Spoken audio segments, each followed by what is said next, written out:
When you go to war against your enemies and see horses and chariots and an army greater than yours, do not be afraid of them, because the Lord your God, who brought you up out of Egypt, will be with you.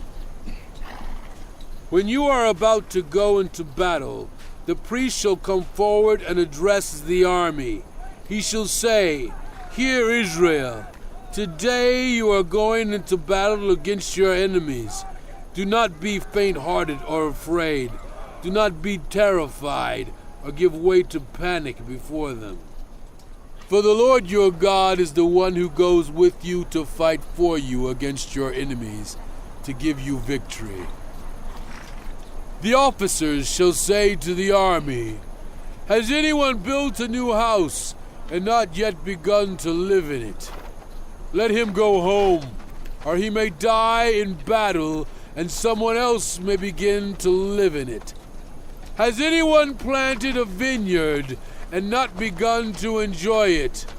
Let him go home, or he may die in battle and someone else enjoy it. Has anyone become pledged to a woman and not married her? Let him go home, or he may die in battle and someone else marry her." Then the officers shall add, "Is anyone afraid or faint-hearted? Let him go home, so that the others will not become disheartened too." When the officers have finished speaking to the army, they shall appoint commanders over it. When you march up to attack a city, make its people an offer of peace.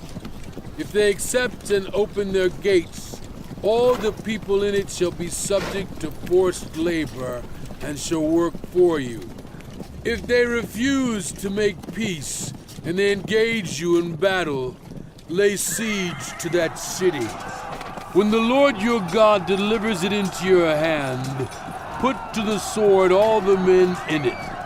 As for the women, the children, the livestock, and everything else in the city, you may take these as plunder for yourselves, and you may use the plunder the Lord your God gives you from your enemies. This is how you are to treat all the cities that are at a distance from you and do not belong to the nations nearby.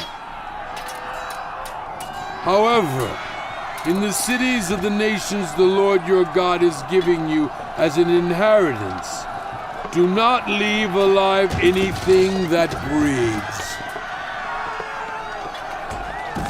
Completely destroy them: the Hittites, Amorites, Canaanites, Perizzites, Hivites, and Jebusites, as the Lord your God has commanded you. Otherwise, they will teach you to follow all the detestable things they do in worshiping their gods, and you will sin against the Lord your God. When you lay siege to a city for a long time, fighting against it to capture it, do not destroy its trees by putting an axe to them, because you can eat their fruit. Do not cut them down. Are the trees people, that you should besiege them? However, you may cut down trees that you know are not fruit trees, and use them to build siege works until the city at war with you falls.